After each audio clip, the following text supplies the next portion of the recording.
You're listening to an Airwave Media Podcast.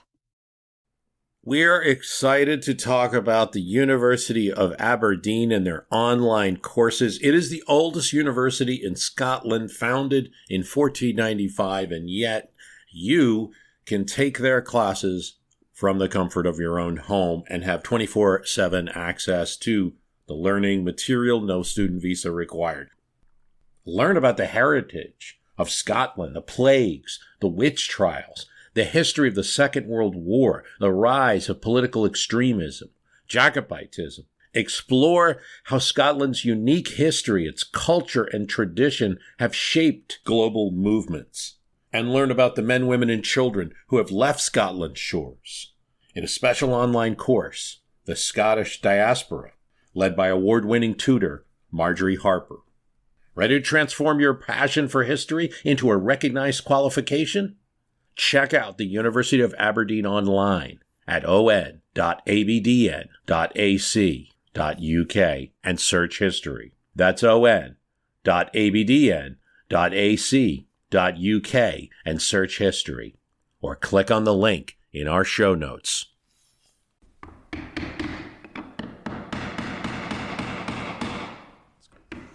We see a man on his hands and knees with his son installing a floor. Because of plumbing and wiring up in the attic of the house, almost every piece has to be cut to measure.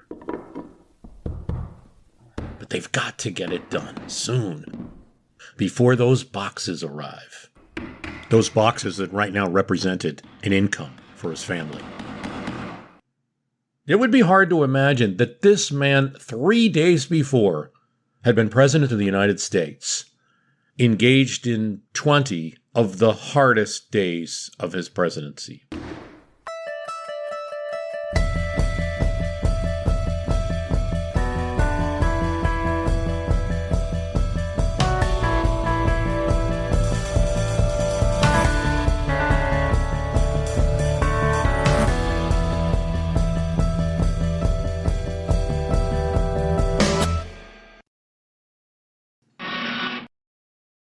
The machine is burping.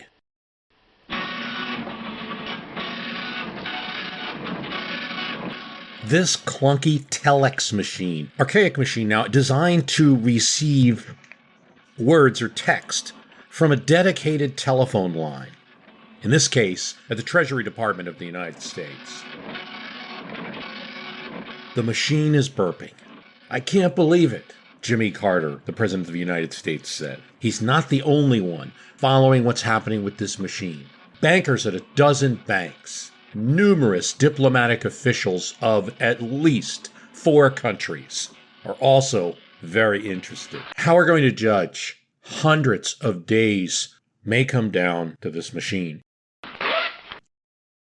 It is the bank instructions for the transfer of funds from the Iranian bank, the assets to be provided after being unfrozen by the United States, which will trigger the Iranians to free the hostages, get them on a plane, and clear Iranian airspace. Everybody's watching this telex. But 30 minutes later, Bill Miller, the Treasury Secretary, calls Carter and says, "The message is garbled." What? Garbled?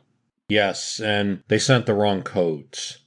It was 2:20 a.m., January 20th, 1981. There was but 10 hours left in the presidency of Jimmy Carter, and he had not slept for the last 36 hours. Whether he'd have an accomplishment or whether that accomplishment would go to the next president would come down to burping telexes, bankers not totally ready to put aside pecuniary interests, and negotiations with a government that hated him. Georgia at the 34. We are number one. We are number one. Indeed, the hostage crisis that began in 1979 was not over, as Jimmy Carter appeared with a "We Are Number One" t-shirt. Final days at the Sugar Bowl, his own University of Georgia won. I've seen anything like Herschel Walker when he gets a little daylight. Watch the run. Watch the power. It continued through 1980 with a constant focus on the insult to America and the perceived fecklessness of President Jimmy Carter. There's nothing there. There's no blocking. Number 5 finally gets to him and knocks it out of. Carter lost the presidency in November 1980. The Shah, who caused this entire crisis by entering the United States for medical treatment, passed away. But neither of these events changed the fact that 52 Americans were being held. No consistent statement at all from the Iranians. Stu Eisenstadt, Carter aide, says, "We had no idea, no insight into their decision-making process." Even as 1980 turns to 1981, there's still clerks calling for a trial. January 1st becomes January 2nd, becomes January 3rd, becomes January 4th. And Carter's looking at his successor coming in, and all the news coverage is shifting to a new administration, the Reagan administration. Who's going to get what post? He still has to spend each of those 20 days prepared with a threat of war. For if Iran were to put the hostages on trial, any one of them, he will go to Congress for a declaration of war. Now the burping telex. President Carter had canceled a planned trip to Camp David on Sunday the 18th as news arrived that a deal and a hostage release could be close. Carter was up from Sunday morning. Every once in a while, Carter would put a log into the fireplace. Those rules about conserving energy still applied. Hamilton Jordan referred to the final deal as needing to be a perfectly executed pool shot. All of the balls had to go into the pockets after bouncing off specific locations. Bank of America was clamoring about interest. They hadn't held the frozen money in any kind of interest-bearing account and didn't want to pay the interest. Bank of America and the other banks are trying to cheat the Iranians, in my judgment, Carter would say, because they didn't invest, as others did. The night before his presidency was to end, he asks Lloyd Cutler, his lawyer, he notices that he's coming in and out of the Oval with constant updates, little reports. Carter asked him to stay in the Oval Monday night, and he and the president laid out on sofas. They were like two kids in summer camp, Ham Jordan's thought. Jordan was there too, for as long as he could stay awake. Cutler asked how Carter thought the new President Reagan would do. "I hope he will do better than I fear he will," Carter said. "Begin, Israel's prime minister, will test him early.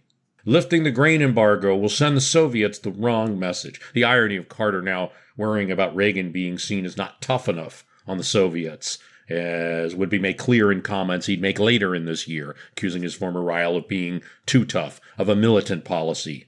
Cutler asked Carter how he thought Walter Mondale would do running in 1984. Already seemed clear that Carter wasn't interested in running again. "It won't be easy for Fritz," Carter said. "His association with me will hurt him with some groups." Hamilton Jordan remembered Carter saying, "I couldn't do this again." Earlier in the week, he had hoped that he would be in Germany, greeting the hostages returned still as president. They had some talk on Monday, perhaps the British could lend them the supersonic Concorde so he could get out there quickly. There was some talk of, do you skip Reagan's inaugural and just go to Germany and meet the hostages? Carter won't do it. It would look horrible. No, he will stay in the Oval till the last minute.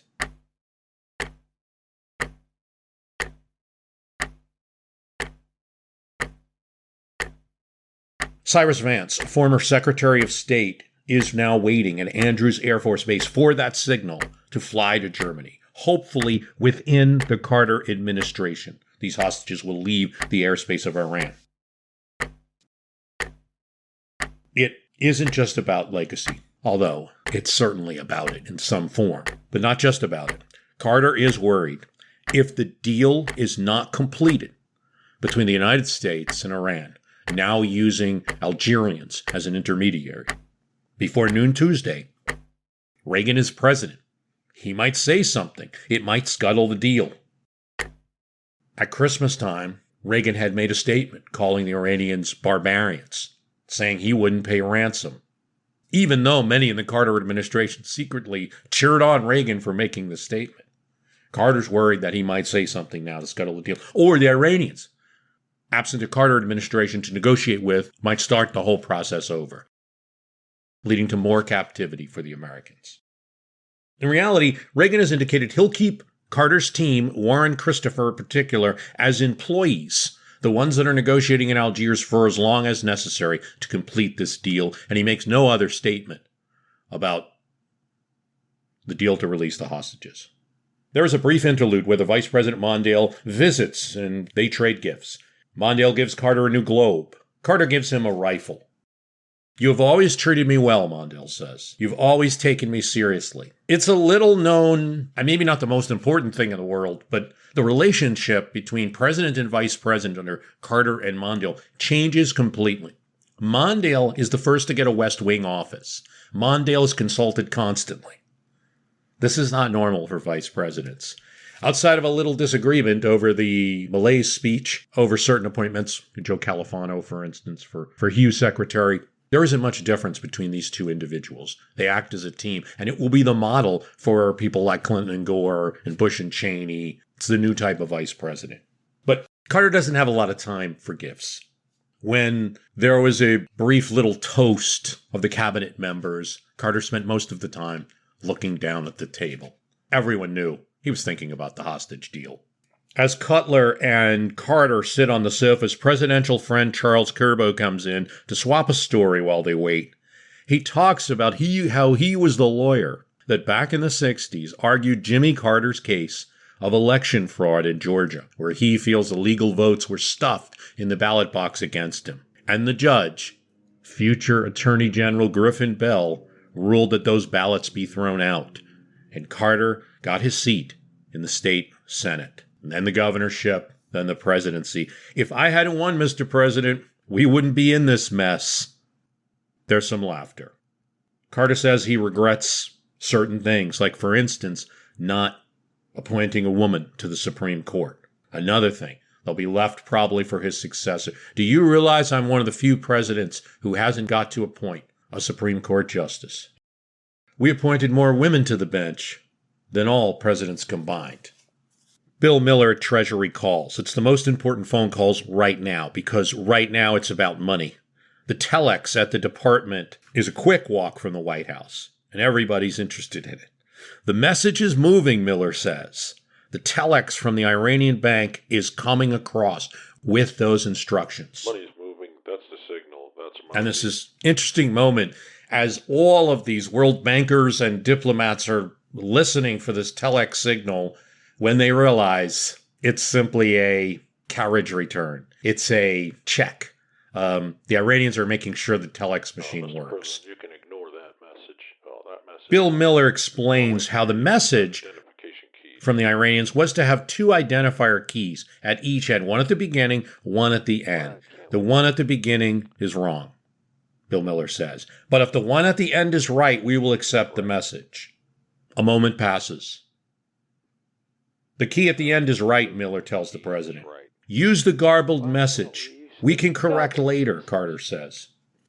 Garbled messages aren't the only problem. Now Warren Christopher, negotiating in Algiers, says that there's a problem. It's got nothing to do with the Iranians. There's a difference between Treasury and the Federal Reserve about escrow language. Language in the escrow agreement for frozen funds. Treasury says the language is accurate and it works. The Fed says it is not. I agree with Treasury, Carter says. Let's move. Carter, though he commands the federal government, cannot command the Federal Reserve. It's independent. Yet Treasury forwards Carter's response as if it's an order. At 3:16 a.m., money is moving from London. The Americans have opened up an account in the Bank of London just for this purpose, but there's no word from the Fed. Ask them for an update, Carter says. Throughout it all, Carter is driving action that otherwise might not happen. And word does arrive eventually. Federal Reserve attorneys in Algiers are refusing to sign the agreement. Not the Iranians here, not the Algerians who are the in-betweens, but the Federal Reserve attorneys. That's a problem, though, and it'll be a problem for all those entities because if there's no escrow agreement, if no monies are moved, if the Algerians can't verify for the Iranians, and the Algerians aren't going to just take the Americans' word for it, the hostages will not be released. The lawyer in Algiers says he cannot respond to Carter's order. He works for the Fed. The Fed is headed up by Anthony Solomon in the Bank of New York. It's 3:50 a.m., but Carter calls him.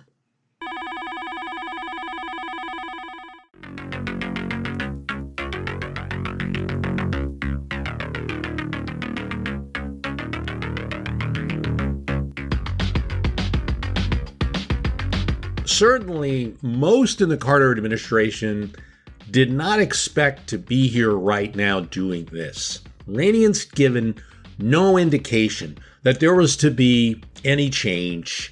Carter's attempt to rescue the hostages fails in April 1980, and American servicemen are killed in the operation called Desert One, now Eagle Claw, but also known as Desert One. Now, that hurts Carter both in the primary against Ted Kennedy, who will have enough juice to take it to the convention and hurt him there. But it also hurts him in the election with Reagan. Ted Koppel was still, as he started in 1979, on every night, counting off the days the hostages were in captivity. The 400th day, the 411th day, the 425th day, the 426th day of Americans in captivity. It remains tense.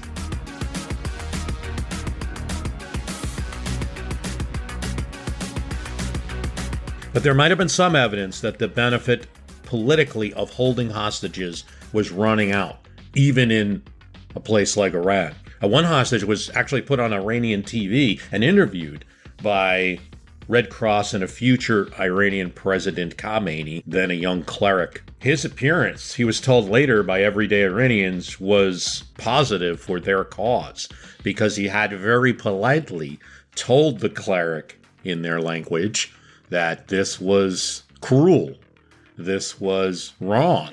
But that's not the event that changed things, really.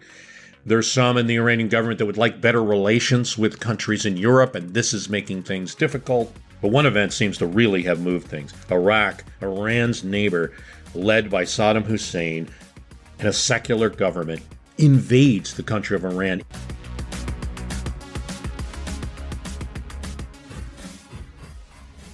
The reason is multiple. Those differences between the two countries went back to the government of the Shah. The Ayatollah Khomeini never stopped calling for a revolution in Iraq to match the one in Iran. And this made Saddam Hussein nervous. And they never agreed to hand over territories from a 1974 border settlement. Hussein probably also wanted territory to become a Middle East power. And he saw how weak the Iranians is. They had purged 12,000 officers from the Iranian army for religious reasons. Because of the denial of American spare parts, they were having trouble keeping their tanks running. Meanwhile, Iraq had over $5 billion a month in royal revenues it could put into a war. He thought he could deal with this quickly. And in September 80, thousands of tanks cross the border and attack on a 400-mile front. They make immediate gains. The Iranians do fight back with greater force than the Iraqis expected, with attack cobras that provided by the United States back in the Shah days. And the Iranian Air Force is still in good shape. Iranians will end up sending people out in squads to attack Iraqi tanks. Amazingly, they're more successful than one might think. And it becomes a stalemate war. Iran needs money. Warren Christopher at the State Department became involved in negotiations after the election. Initially, the demands are ridiculous. The Iranians want the Shah's assets around the world, and that is, they estimate, $25 billion. It's later going to be found that it's about 25 million or less. They want 25 billion in gold given to them, or they won't release the hostages. The idle talk becomes real, though. By January 7th, Carter's writing in his diary, "I'm beginning to think Khomeini wants to end this thing. Chris thinks he has something." Still, Carter lays out that they will negotiate, but will make a deadline of January 16th to stop negotiating. Dear President-elect Reagan, Carter sends new President-elect Ronald Reagan 28 memos very important matter. Dear President-elect of what to be aware of in foreign and domestic policy, but receives no answer back. Reagan's team, it is clear, doesn't want to be part of decisions till he's in the White House. Jim Baker and Ham Jordan talk about a lunch, but it doesn't happen. When there's a question about whether Carter's government should sell the Saudis attack fighters that would go against what Israel wants, Carter seeks Reagan's input before making a decision in the last month.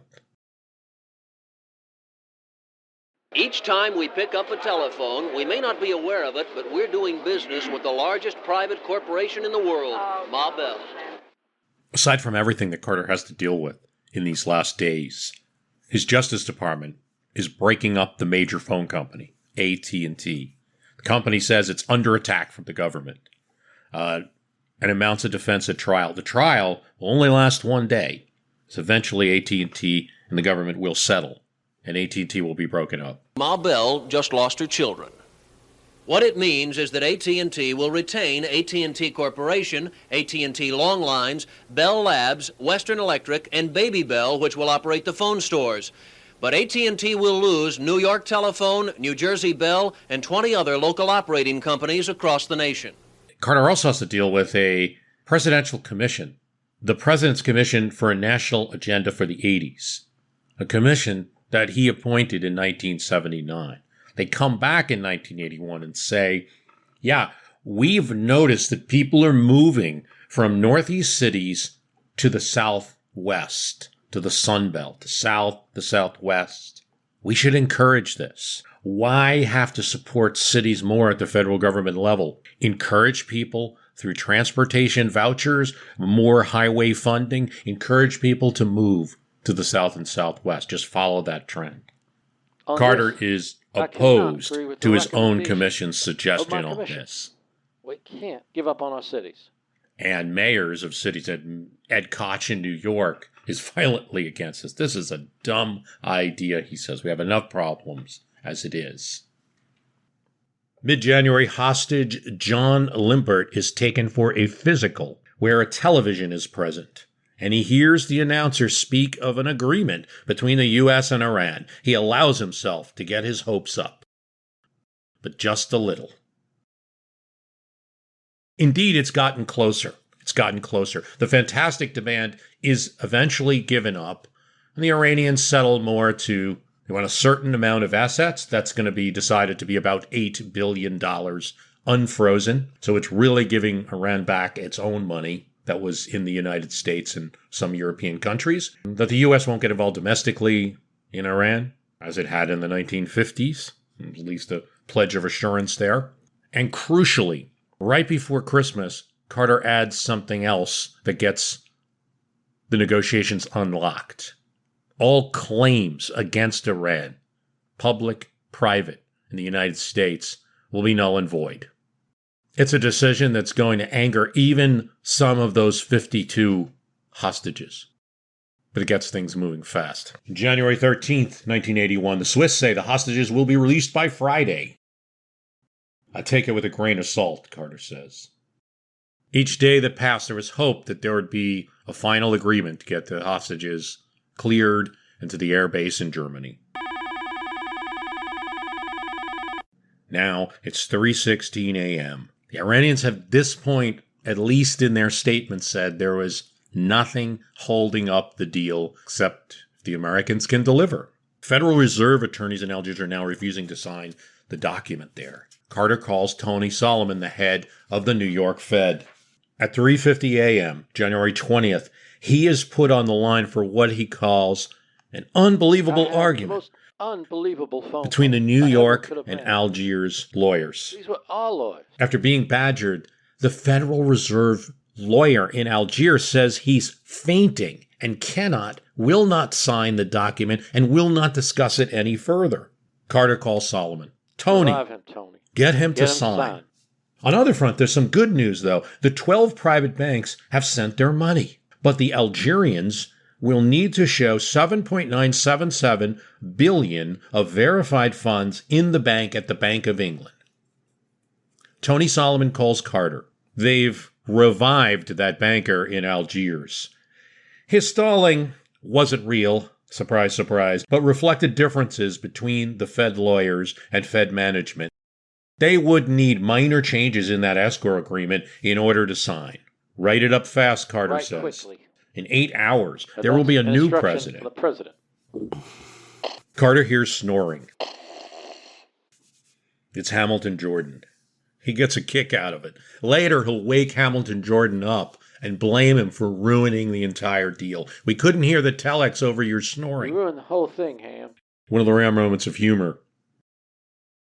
Here's Mark Bowden in Guests of the Ayatollah. There was bizarre style haggling occurring behind the scenes. Although he'd rendered a final offer weeks before in late December, Carter makes that other proposal. All claims by American institutions and companies against Iran will be canceled.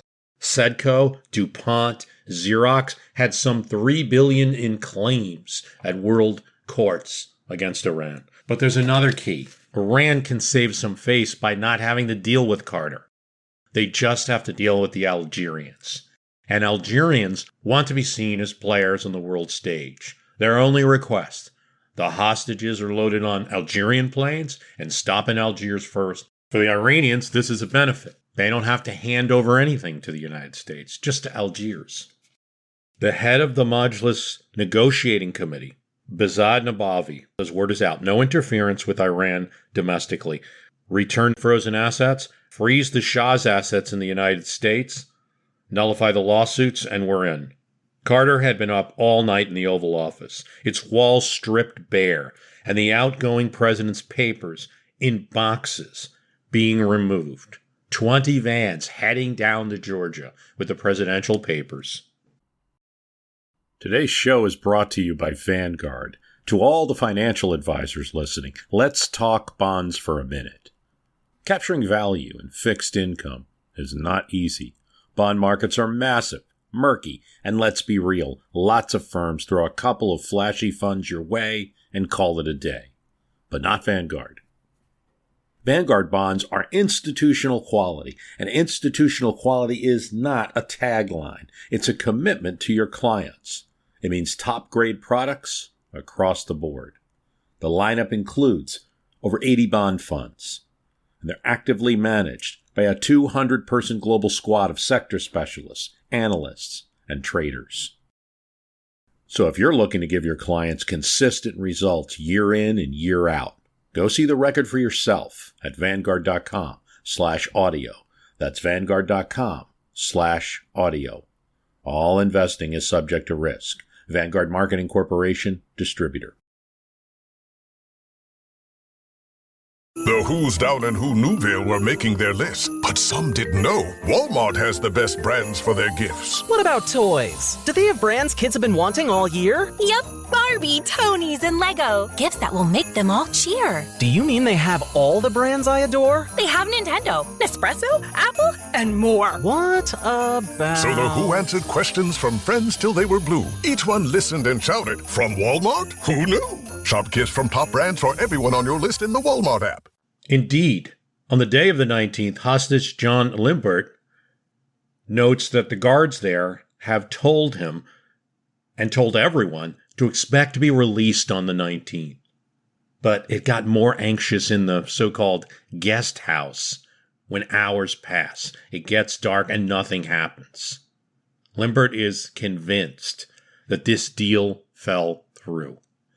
They had been at different ends, some of them beaten physically. They had been tortured mentally through trauma, certainly. Inaccurate news stories passed to them about family members being dead, anything they could do to mess with their minds. 444 days of mental torture is the way one hostage would end up describing it, much more than Carter or most Americans even knew. They're being told, for instance, by their captors, Carter doesn't care about you. The Americans don't care about you. So this news of we're going to get on a plane, no, we're not getting on a plane, doesn't surprise them much. But Carter did care. In fact, he spent almost all of 1980 and his 20 last days of 1981 caring about little else. If the subject wasn't hostages, Carter wasn't as interested. He would later admit he didn't prepare adequately for his re-election at all. And now Warren Christopher calls back. He's in Algiers with the Algerians and the Fed lawyers. There's a problem. The Fed lawyer in Algiers made those minor adjustments. Treasury agreed to them, but now the Algerians can't accept adjustments to the escrow agreement. Why not? The Algerians will not accept adjustments unless Iran, who they're communicating with and they're responsible to verifying with, approves those changes. That will take forever, Carter knows. No. He tells his lawyer, Lloyd Cutler, get all of these lawyers, Fed, Treasury, all on the same phone line. Carter's not a lawyer, but he grasps we can use the combination of all the previously written instructions, the understandings that we had from all of the meetings over the last month, the existing escrow agreement, even if it's not perfect, and the garbled telex. Together, they form an instruction of what to do. In 20 minutes, Carter is able to convince all to follow this path. Sign it, New York Fed Chair Tony Solomon tells the group. 10 minutes later, Bill Miller calls from Treasury.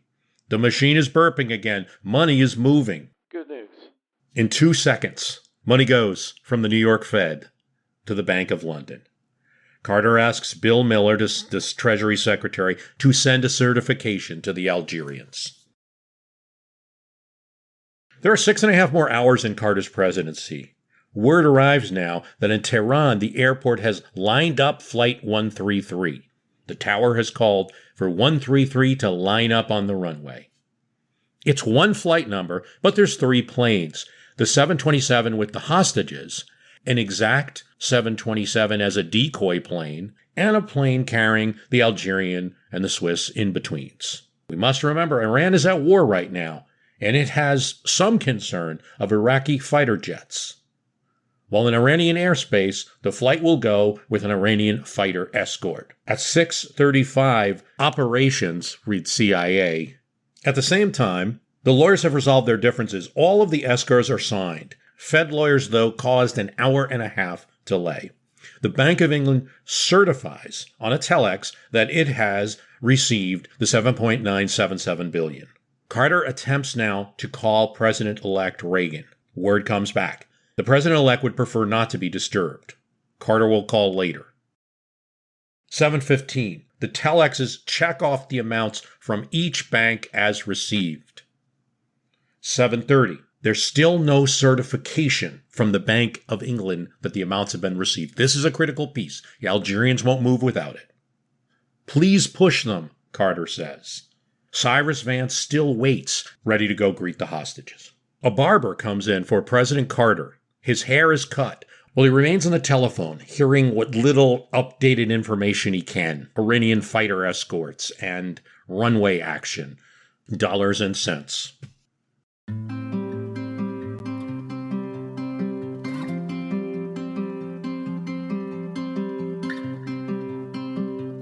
This is not a funeral, Carter said to reporters at his last Sunday school at First Baptist Church, where he had done Bible study on the regular on Sundays. We aren't dead. The sermon that he got, the lesson, was from Luke about service. What is greatness, Carter says? Being an emperor?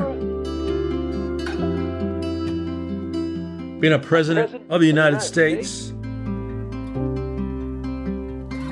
Carter told anyone who would hear it that he was going to be just fine returning home to Plains.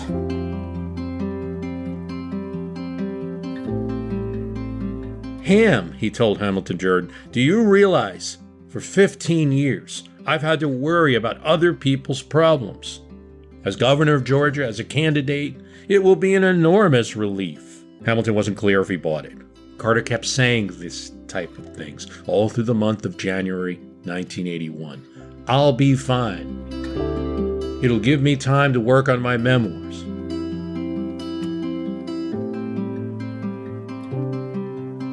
I'm worried about Rosalind, but I'll be fine.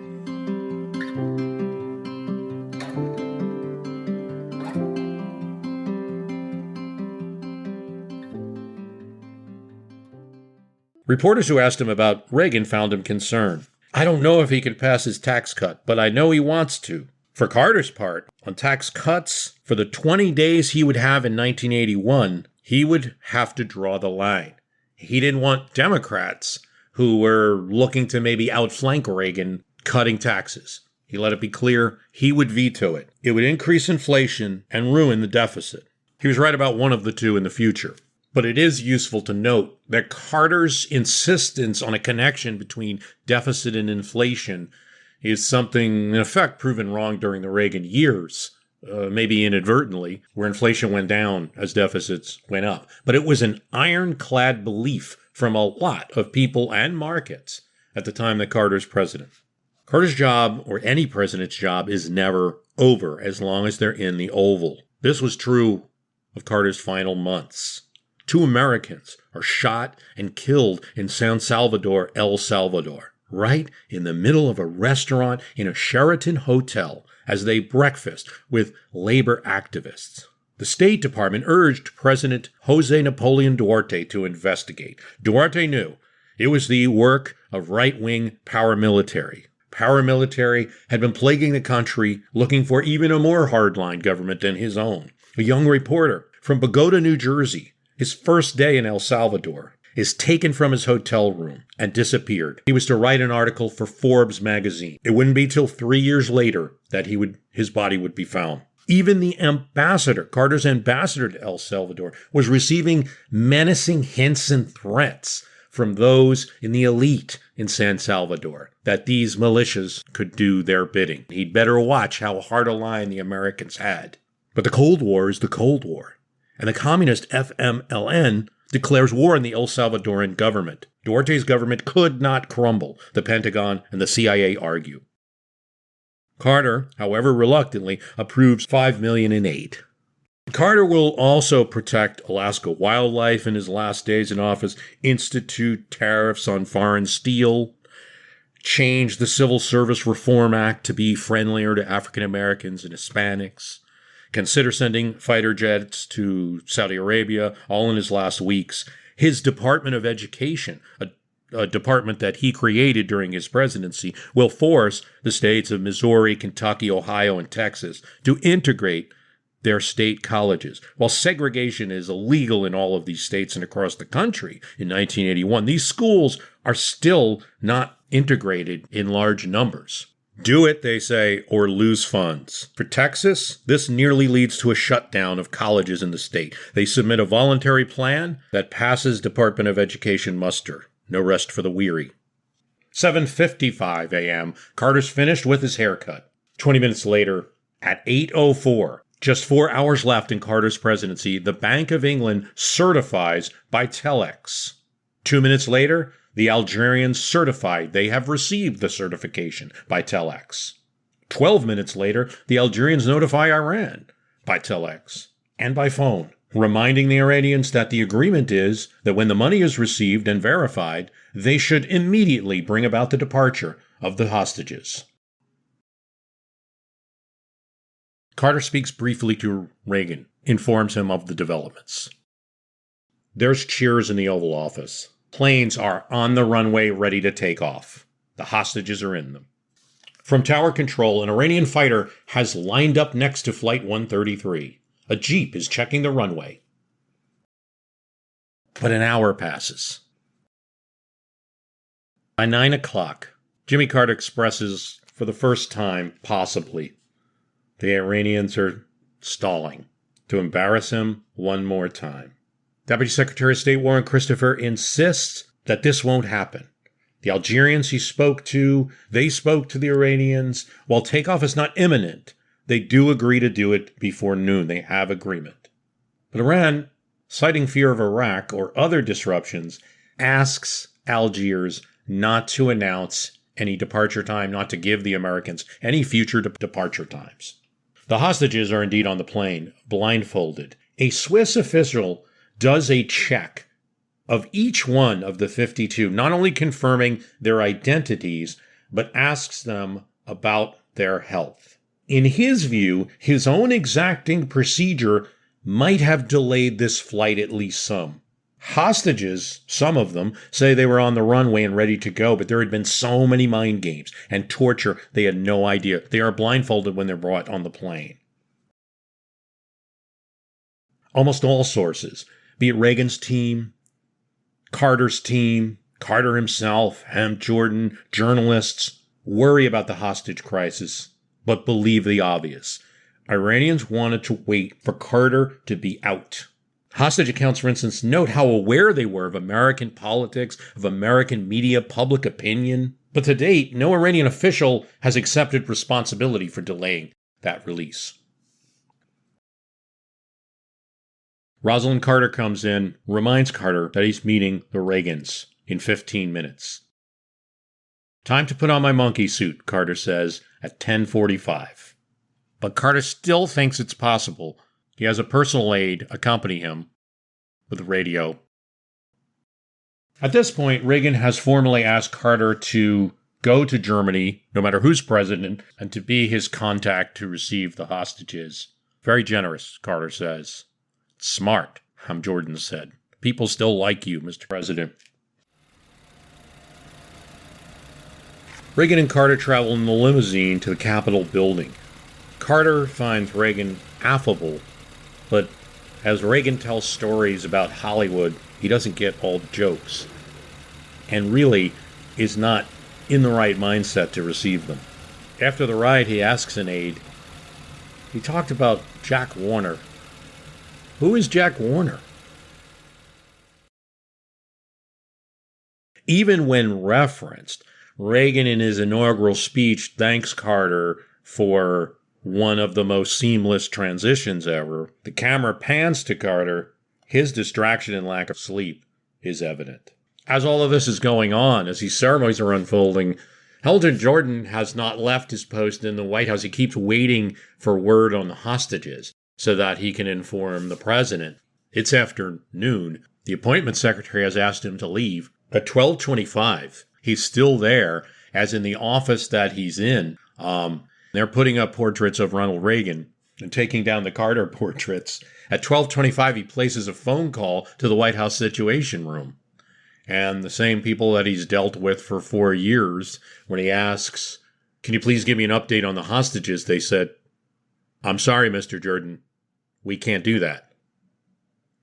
That's when it really hits home for him. It is after the swearing in and during the reception that Congress holds for the president in Capitol Hill that word is received. The plane has cleared Iranian airspace, headed for Algiers and then headed for Germany. Despite having handed over the White House to someone else, nothing makes Carter happier.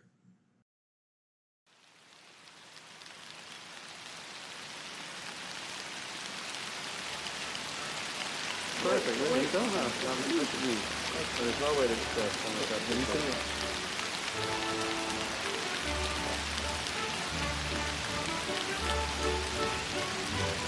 A bandstand was constructed in the main square of the tiny town of Plains, Georgia, so associated with its presidential resident. It was raining, but a crowd with umbrellas was still there. Hundreds of people.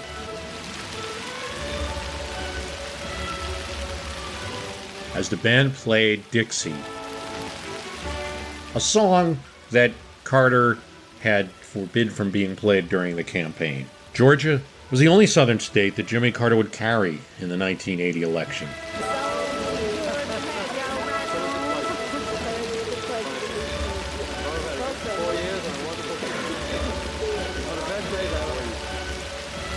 The town of Plains had seen a boom of visitors and activity when Carter was nominated, and even more when he was elected. In his first year, people were coming to see this town, to see the Carter farm, to see the Carter peanut warehouse. There were plans for a hotel. The town didn't have one. The nearest one was in Americus, Georgia. The police went from a single man to an 8-person police force.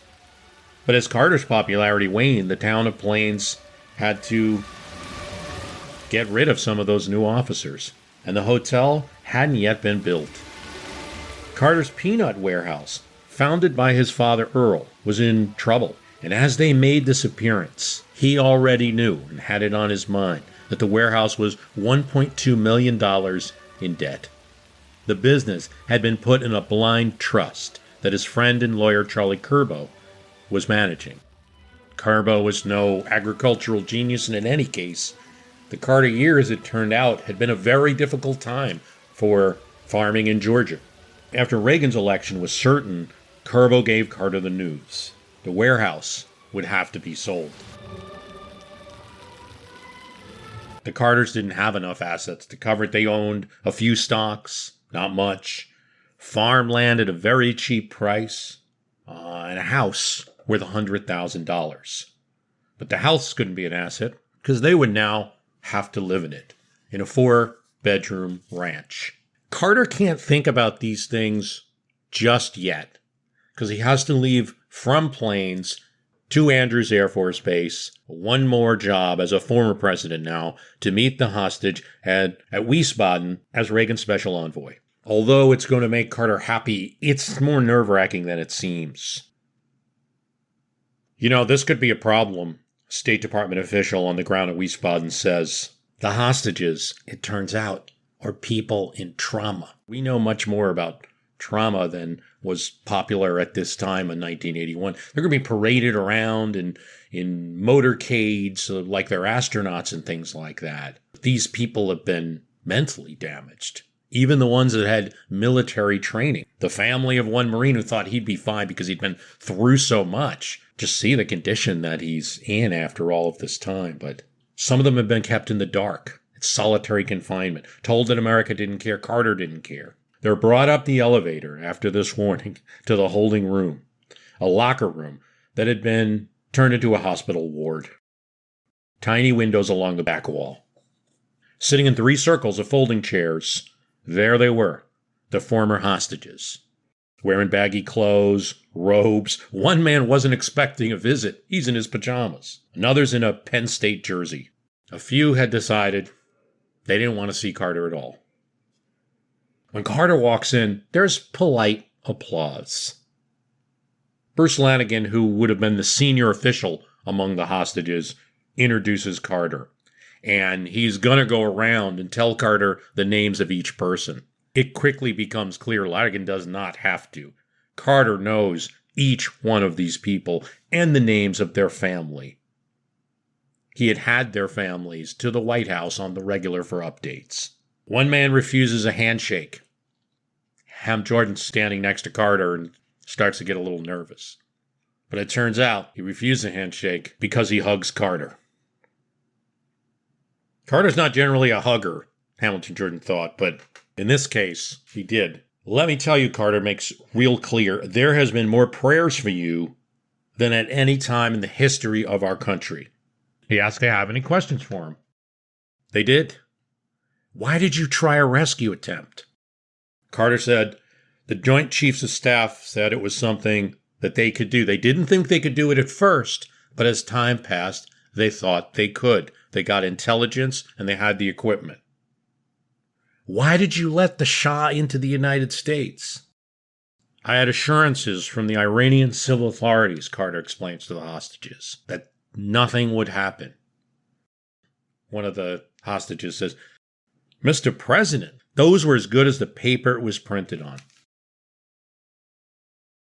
Rocky Shipman, one of the hostages, said that it became clear once we talked, many people were upset. But I came around, and I came around to see that it was true what Carter said, that as president, you receive information and have to base decisions on what you're told.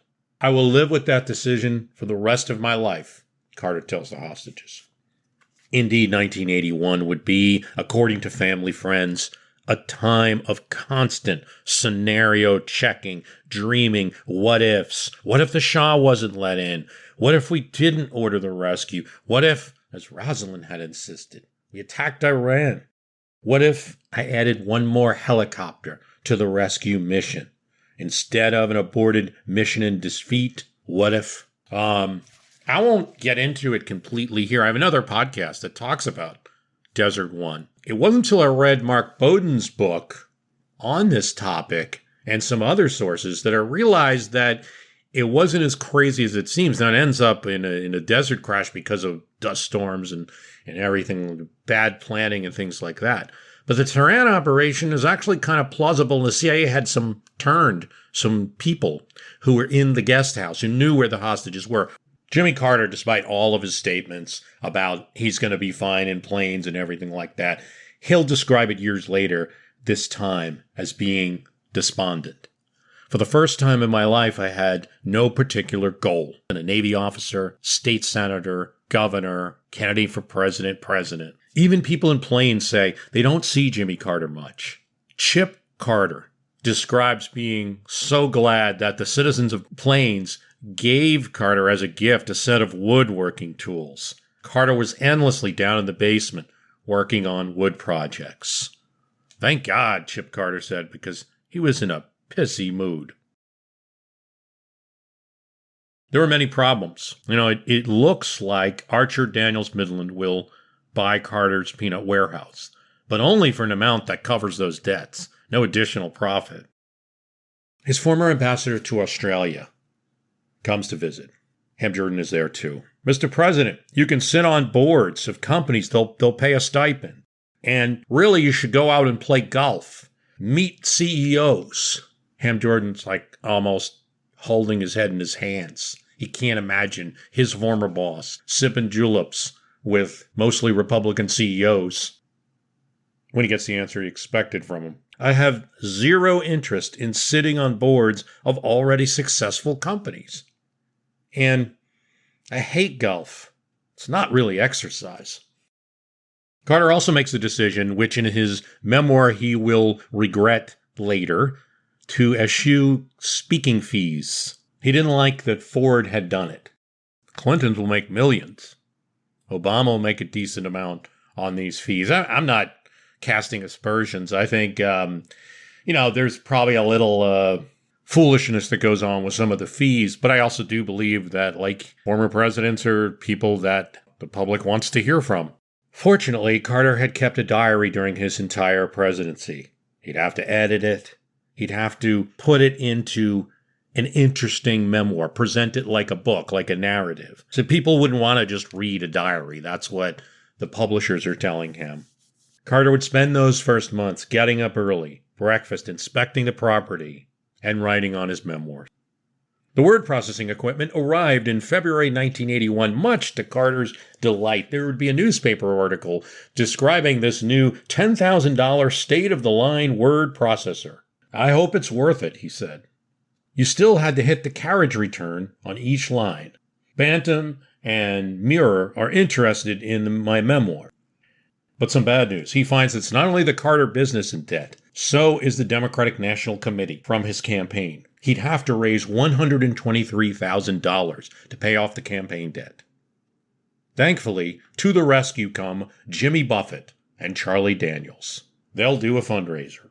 There's talk of a presidential library at Emory University, but Carter doesn't like it. I don't want to be captured by any one university, he thinks. I think our paper should be all around. In reality, it's much deeper.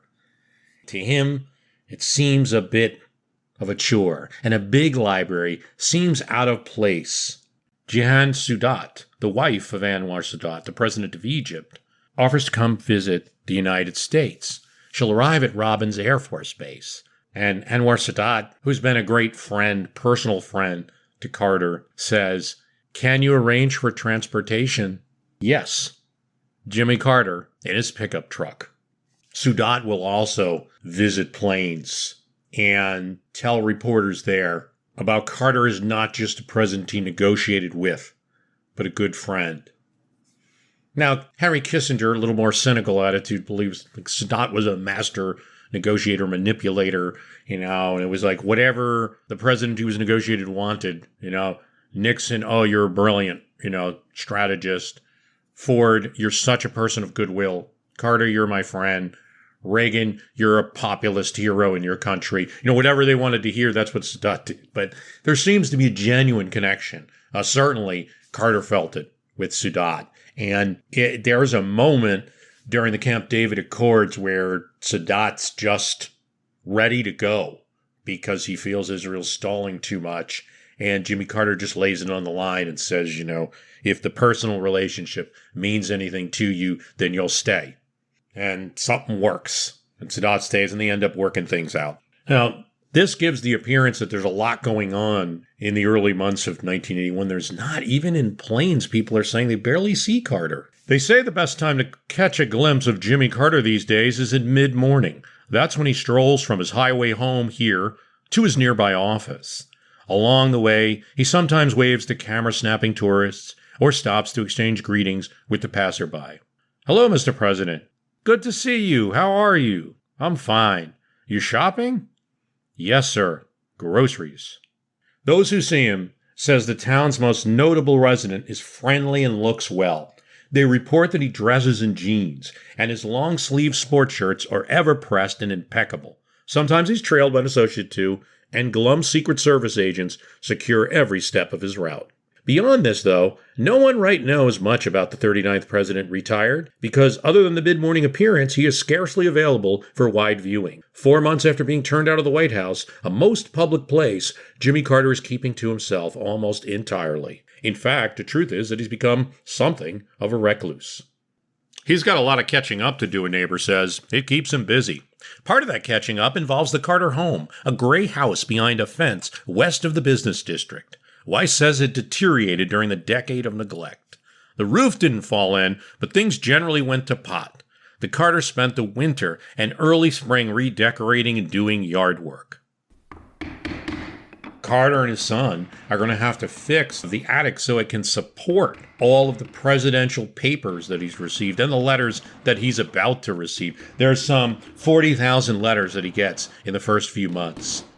Carter recently visited the Lyndon Johnson Library in Texas and believes it's too big.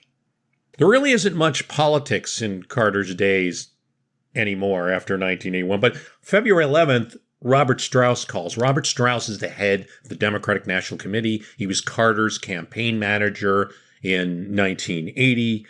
He's a Washington power broker. He wants Carter to know he still cares. He's still on his calendar during the Carter presidency. Strauss is one of these bigwig people that would find out when Jimmy Carter was going to be in the office and then dial a few times and try to get him live. And when he got Carter, there was no particular agenda. He'd talk about the weather or talk about how busy Carter was or something like that, only to be able to say when he's out in Washington society, I talked to the president yesterday. Now he calls again. Some people are saying, Jimmy, the Reagan team are making mistakes. Carter notes it in his diary without comment. The holidays mean more travel, more shopping, more time online, and more personal info in more places that could expose you more to identity theft. But LifeLock monitors millions of data points per second. If your identity is stolen, our US-based restoration specialists will fix it guaranteed or your money back. Don't face drained accounts, fraudulent loans, or financial losses alone. Get more holiday fun and less holiday worry with LifeLock. Save up to 40% your first year. Visit lifelock.com/podcast. Terms apply. Hello, I'm Diane Morgan. If you know who I am, you know who I am. If you don't, who cares? I'm here to explain Italian Time, a holiday phenomenon where Italians throw away their clocks and gather for eternity with San Pellegrino. I've been at this party so long that I've eaten 5 courses, hugged someone's grandma twice, and been offered a job in the family restaurant.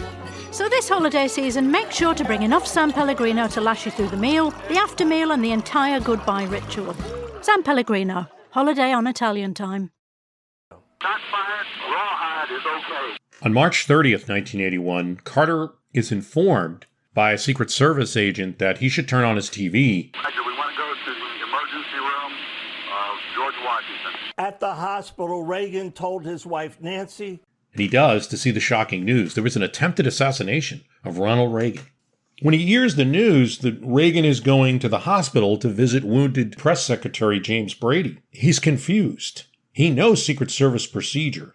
On any attack, procedure would call for removing the president. It was hard to me to understand why he was going to a hospital. They said Reagan wasn't shot. It'll soon become clear that he was. Carter later hears that John Hinckley, the assassin of Reagan, had also been stopped in an airport in Nashville during Carter's presidency. He was stopped bringing guns onto a plane. Carter believes that he wasn't being stalked by Hinckley. That story has gained some currency in history. But that the Secret Service said he was just coincidentally in the same airport. Carter calls the wife of Agent Tim McCarthy, who had been hurt in the gunfire. He knows the agent. To reporters, he expressed shock and horror at the crime. He asks for gun control legislation, but doesn't expect it. They didn't move after 1963. They didn't move after George Wallace, nor after Bobby Kennedy was killed. So I believe they ought to be regulated, handguns in particular. But I predict they won't be.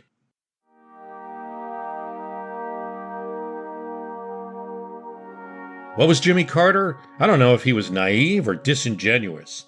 He sure wasn't running the government.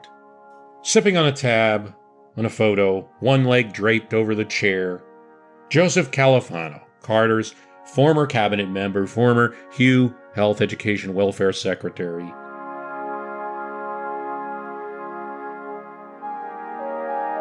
Seems, the New York Times says, an cozy, informal man, attractively rumpled, attentive and approachable.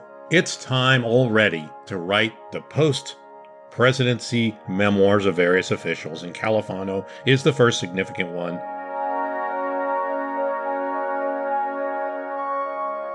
The White House snipped at me for years. When that happens to Haig in the Reagan administration, Reagan gets right after it. Not so with me. He just let them go on. Jody Powell, Carter's former press secretary, would counter about Califano, "Hell have no fury like a fat cat scorned."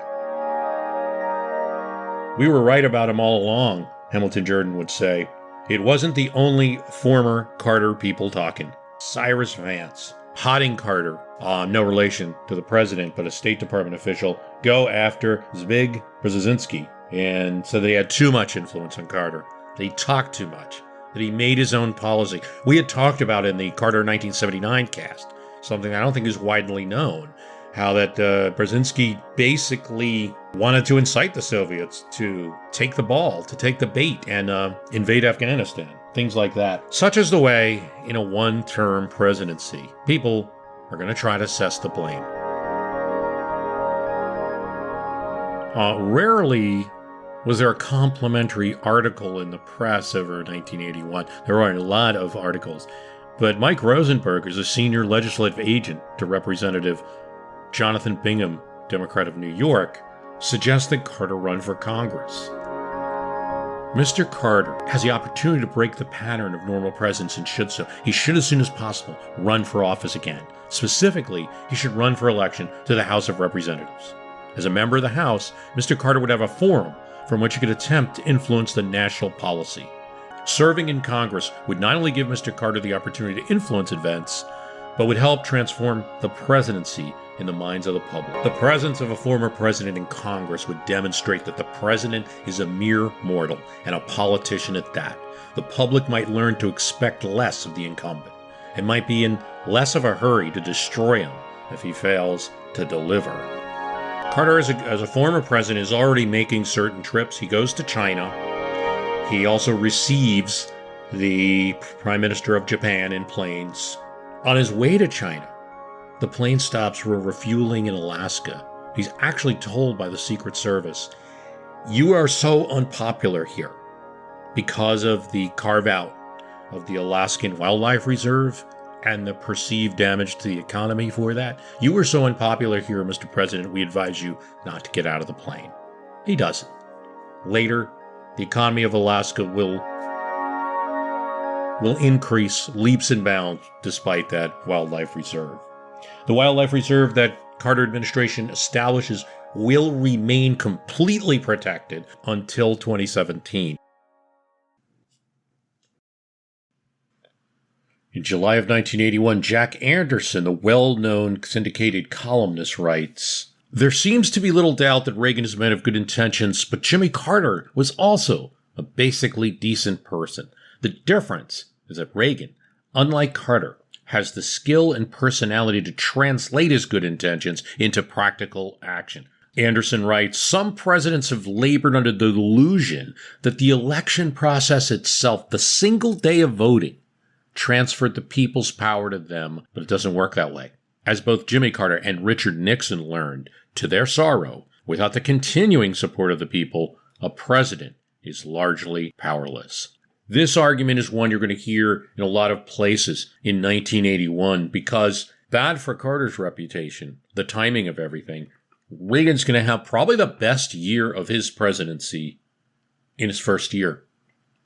Certainly in terms of passing legislation in Congress, he will. He gets his tax cut, Kemp Roth. Contemplative Carter in the Tulsa World, March 1981. He had to learn the hard way, but Jimmy Carter has come to the conclusion might have been more forceful with Iran.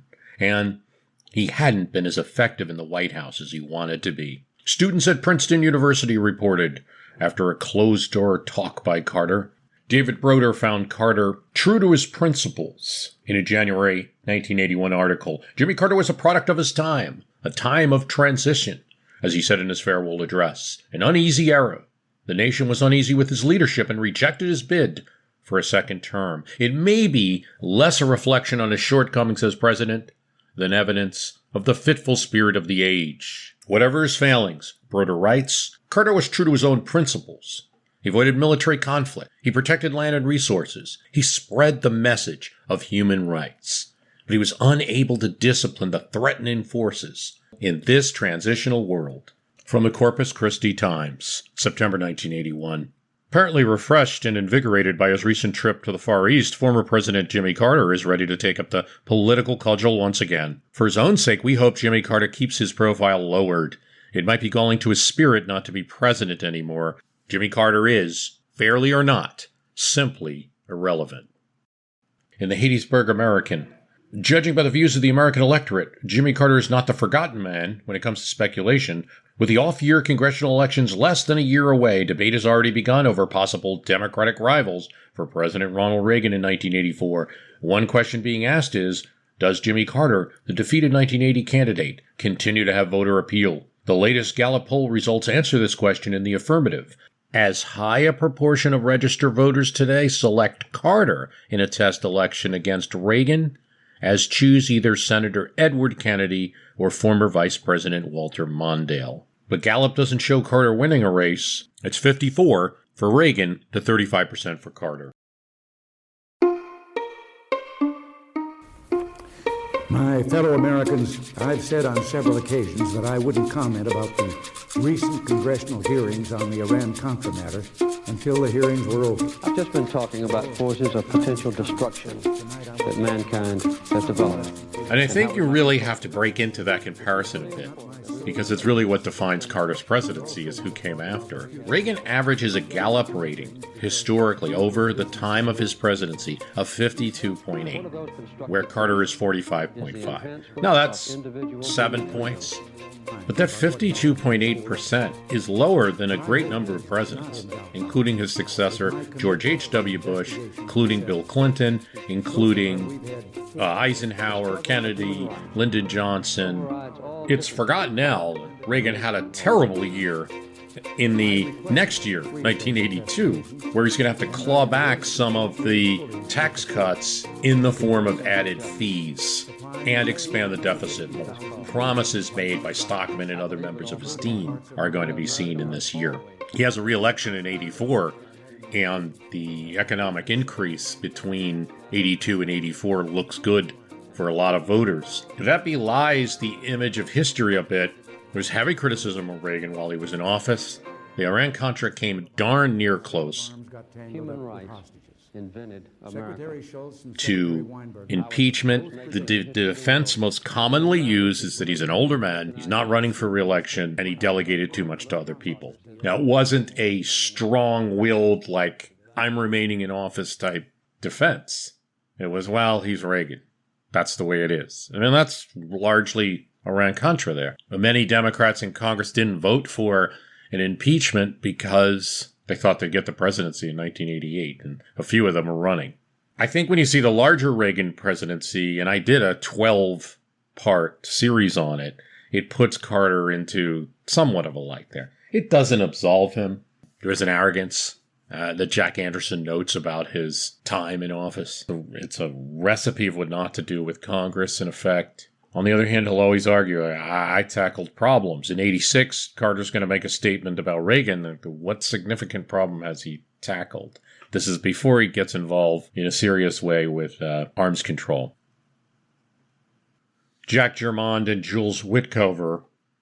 Democrats want no more Carters. It has become a cliche in this cold-hearted political town that former President Jimmy Carter has become the forgotten man in record time. But within his own Democratic Party, there is plenty of folks who haven't forgotten him and what his political impact was. The party's Commission on National Convention Delegate Selection, headed by Governor James Hunt of North Carolina,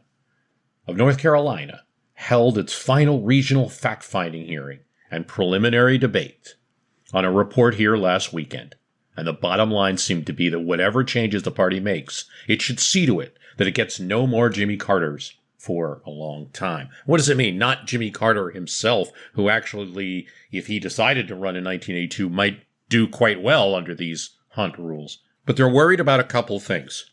One, that somebody can win the Iowa and New Hampshire primaries as a nobody and become the leading candidate of the party. The other, and this is particularly among those who have an office, is that people who are holding an elected office can't spend as much time out there shaking hands in these little states than a Jimmy Carter type person could as a retired governor. Plus, they want to add the contemplation and political knowledge of those who have won office before. Here's Alan Cranston, senator from California. Victory in a primary doesn't necessarily tell us whether a candidate can appeal to the larger constituency. Democrats of all our varied shades and opinions, and to moderate Republicans and independents, we have to appeal. These recommendations are going to lead to a word that is now not so well liked by people.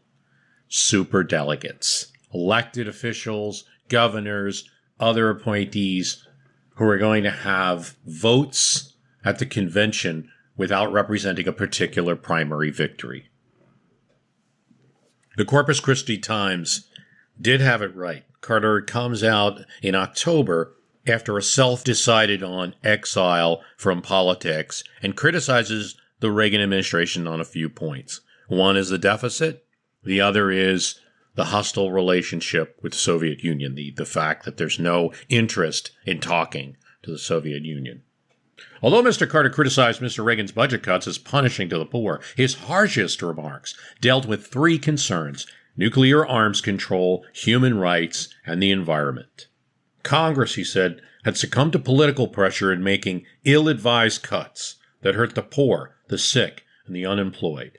Mr. Carter predicted that government revenues lost through federal income tax reductions would have to be made up at the local level with increases in highly regressive property taxes and sales taxes. Mr. Carter said he was convinced that Soviet leaders want to stay at peace with us, though they will probe for every chance to exert their influence. Détente was the policy of the last three presidents and cannot be lightly abandoned, he said. Today, the people of the United States join with the people of Egypt and all those who long for a better world in mourning the death of Anwar Sadat. President Sadat was a courageous man whose vision and wisdom brought nations and people together. Carter would get one more official mission in the year of 1981. Sadat's assassination presented a problem for Reagan, and most of all, the Secret Service. Someone has to go to Egypt to represent the United States at the funeral of one of its greatest allies and an important figure in the Middle East, a partner of the Camp David Accords. But Sadat was killed by his own military, and there are Muslim fundamentalists operating against the government of Egypt at this time. The security situation is not well known. Reagan had just survived his own assassination attempt 6 months earlier. And they didn't want to put Vice President Bush into a foreign country right now either. So Secretary of State's Haig solution was, so if you can't send the president, you can't send the VP, just send everybody else you can. So Haig, Speaker of the House James Wright, former Secretary of State Kissinger, Defense Secretary Caspar Weinberger, the UM Ambassador Kirkpatrick, singer Stevie Wonder, and a 14-year-old boy from South Carolina who would become a pen pal with Anwar Sadat, as well as generals, U.S. senators. It was quite a plane load, but he wanted to add one more thing. I want to express a heartfelt thanks to Presidents Nixon, Ford, Carter, and Mrs. Carter for undertaking this sad mission. All of the living former presidents would go. Of course, Carter, the most recent occupant, but also Gerald Ford and Richard Nixon. Their presence in Cairo will express to the Egyptian people the depth of America's grief and sorrow at the loss of a great leader and a beloved friend. Here's how Nancy Gibbs and Michael Duffy described it in their excellent The President's Club. There was nowhere to hide in this flight. The aging 707 was a thin, noisy, single-aisle plane with only a few, not very private rooms. Haig took one of them. Nixon and Ford shared a cramped four-person compartment, along with Kissinger and Weinberger.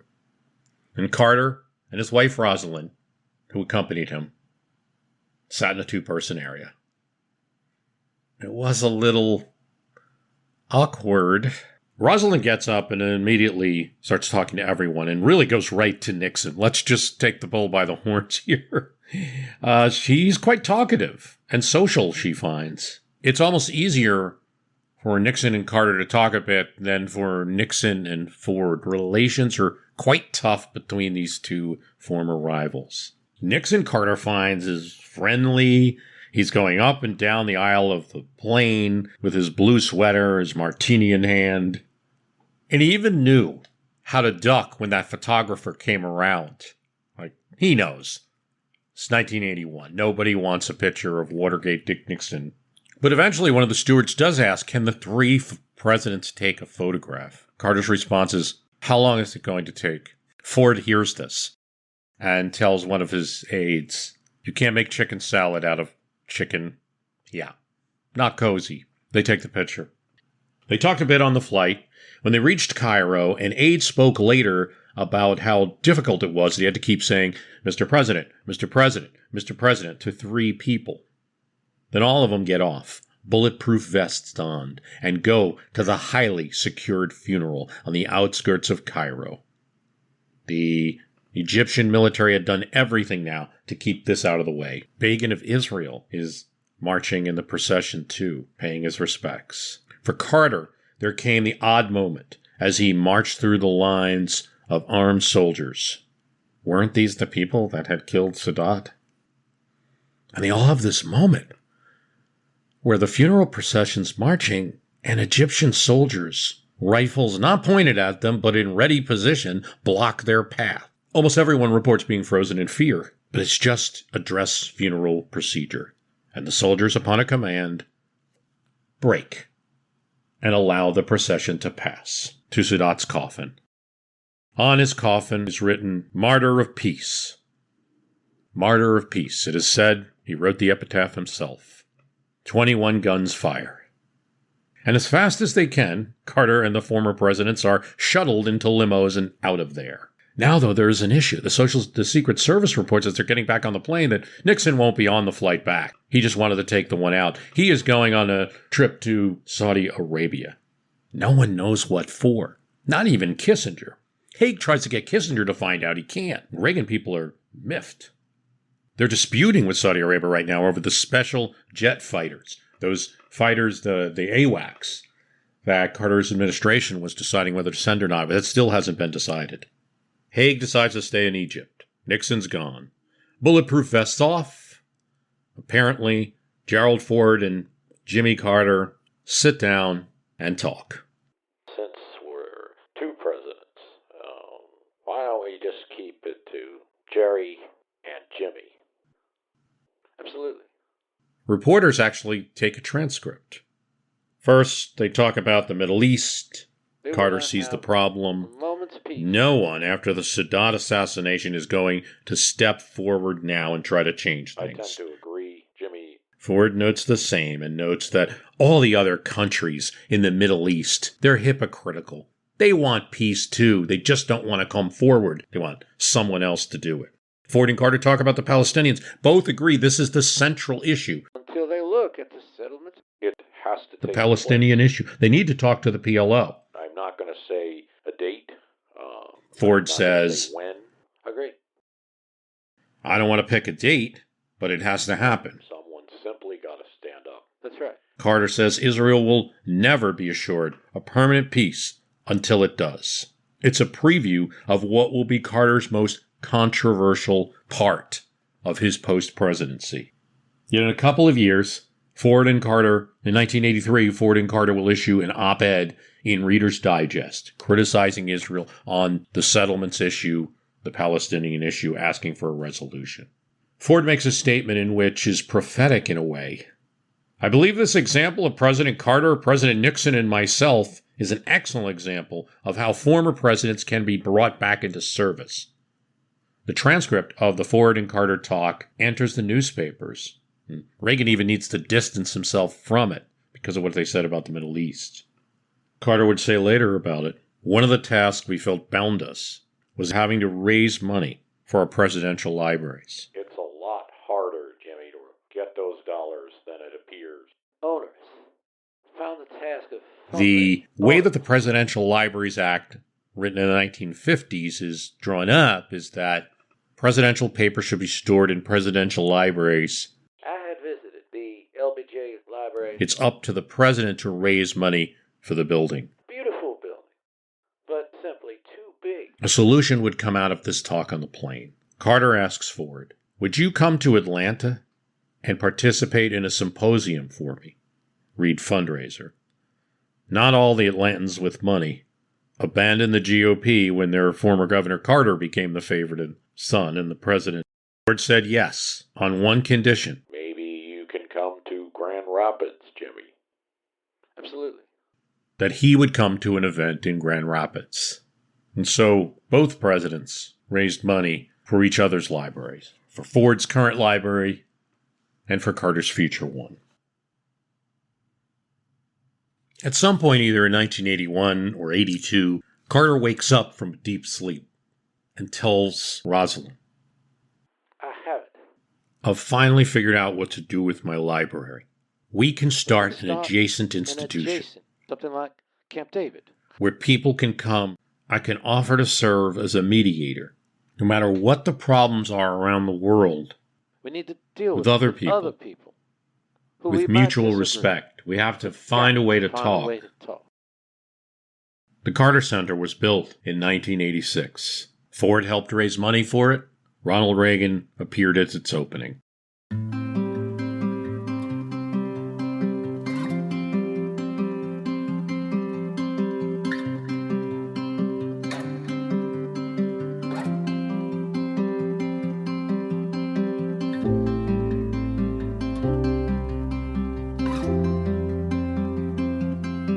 In 1984, 30 people would get on a bus from Americus, Georgia to New York City. For a few days, they'd sleep in the basement of a church, and they'd work to rehabilitate housing for a person in need. The charity was an unknown Georgia charity called Habitat for Humanity.